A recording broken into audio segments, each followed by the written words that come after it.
Hello friends, welcome to Technique. This is Normal here, and in this video we're gonna do a detailed review of the Zenfone Max Pro M2. So Zenfone Max Pro M2 is a successor of the Zenfone Max Pro M1 announced early this year. So the Max Pro M1 was a good all-round package. Now with the Max Pro M2, ASUS is upgrading the hardware. Now it comes with the Snapdragon 660 chipset. It comes with dual camera setup. It also has the notch display and Gorilla Glass 6 support. So the Zenfone Max Pro M2 pricing starts at 12,999 for the base variant. It goes to 14,999 and also 16,999 for the top end 6GB RAM and 64GB storage variant. So how good is the device for the price segment, and also how good is the upgraded device? Let's find out in this detailed review. First step, let's have a look at the design and build quality. So when you look at the Zenfone Max Pro M1, one of the things that was not that great on the M1 was the design. So it was not that great looking design, even though the build quality was metal construction, but it was not the best looking device out there. But with the Zenfone Max Pro M2, ASUS has worked upon the design and it feels really nice. You can see that the back panel is made of polycarbonate material. It feels like glass, but it is being given a polycarbonate finish with multiple layers, and it feels really nice. You can see the curved edges give it a good feel altogether. The camera setup is a 12 and 5 megapixel camera combination, fingerprint scanner, the ASUS branding, and you can see that this is a really premium device in terms of the build quality, fit and finish. Even though it's made of plastic, you never know this is actually plastic because of the superior build quality.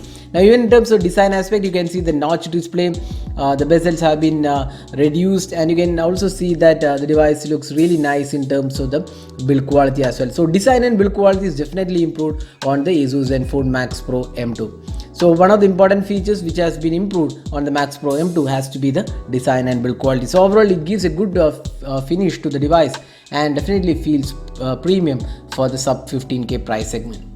Now moving on to the other design aspect, so we have the power and volume keys on the right side. The bottom panel has the micro USB charging slot, the speaker unit, and the 3.5mm audio jack. The left side houses the SIM tray. It's a dedicated SD card slot, and top panel does not have any openings or slots. Now moving on to the display. The device comes with a 6.3 inches full HD plus resolution display. It is having a notch, and hence the screen aspect ratio is 19:9, and the display feels really nice. It's a vibrant and colorful display. You can see that the sharpness levels are really great, and overall quality of the display feels really nice. It is also having good color reproduction, viewing angles, touch response also feels very smooth. Now another good thing about the display is that it is protected by Corning Gorilla Glass. That means it can take up falls, almost like 1 meter falls it can take up, and it won't cause any issues to the display. So this is probably the first smartphone in this segment offering Corning Gorilla Glass 6 support on the display. So display is definitely improved and a great experience overall.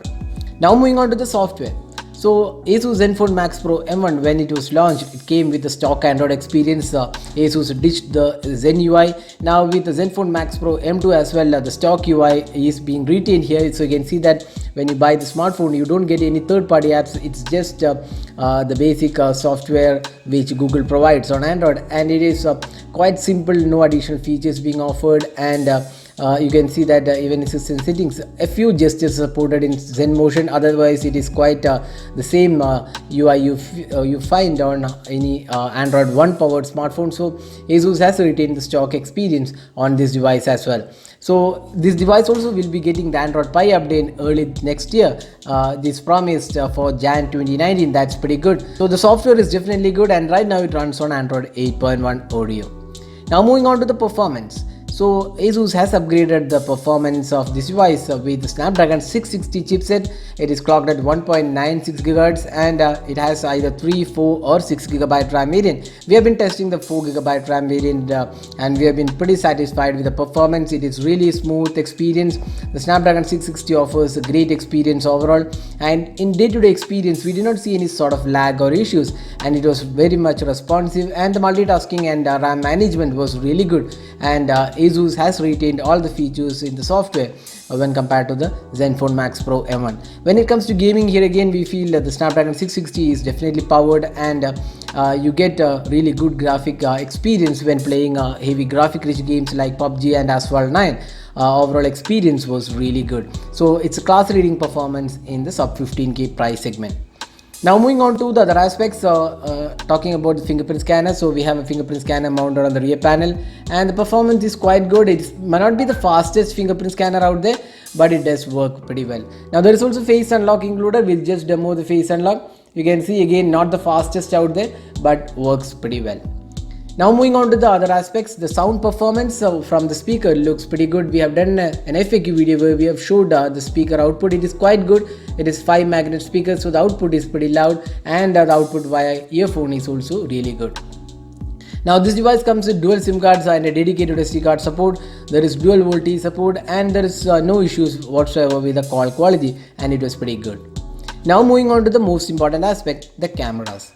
So the phone comes with upgraded camera. Instead of the OmniVision sensor on the Zenfone Max M1, ASUS has opted for the Sony sensor, which feels really nice. And this device comes with a dual camera setup. On the rear panel, we have a 12 megapixel primary camera with f-stop 1.8 aperture, and a secondary 5 megapixel camera for depth sensing, and there is also LED flash included. On the front panel, we have a 13 megapixel camera, f-stop 2.0 aperture, and there is also a dedicated flash included for low light selfies.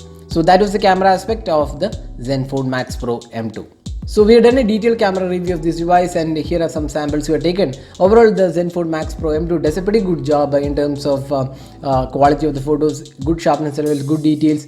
At times the sky colors seems a bit washed out, but overall we feel there is an update coming up for the camera later this month. So we expect ASUS to fix a lot of issues, but overall the camera feels definitely nice for the segment. Good color reproduction, otherwise clarity is also pretty good. Low light experience was again kind of okay with extreme low light conditions. There was noise, but overall for the segment it is being offered with f-stop 1.8 aperture, it does a pretty good job. Even in portrait mode, it was quite acceptable performance from the ASUS Zenfone Max Pro M2. Now the selfie camera is 13 megapixel shooter. It does a quite decent job overall, but one thing what is missing on the selfie camera is that portrait mode has not been enabled on the selfie camera. It will be coming up via an update which will be releasing sometime in December. So this device also comes with 4K recording, and there is also EIS support included. So overall we feel the camera is definitely above average, if not class leading. Now finally, the battery life. The phone comes with a 5000 mAh capacity battery, and the battery life is pretty good. We can get more than 1.5 days of battery life, and even some few occasions we even got almost 2 days of battery life. And the screen on time was around 8.5 to 9 hours of screen on time, which is pretty good. And you can expect around 8 to 9 hours of screen on time easily with a 5000 mAh capacity battery. But unfortunately there is no fast charging supported, and there is only just 10 watt charging supported, even though the Snapdragon 660 has support for fast charging. So that was the detailed review of the ASUS Zenfone Max Pro M2.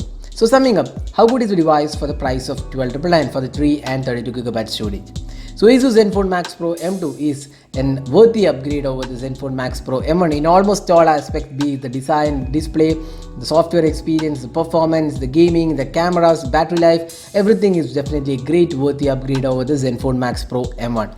And if you look at the specifications and features of other smartphones in this price segment, we feel the ASUS Zenfone Max Pro M2 is definitely a great overall package, priced 12,999, because you get the Snapdragon 660 at very less or a rather affordable price segment. And we would suggest you to go with the 464GB storage variant, which is priced 14,999, which should be good enough for great performance and also for good gaming. So that is a detailed review of the ASUS Zenfone Max Pro M2. Overall, it's a big thumbs up from us, and it's a really worthy package from ASUS, and definitely one of the good smartphones in the sub 15K price segment. So this is Nimar signing off. Thanks for watching. Hope to see you in our next video. Have a great day.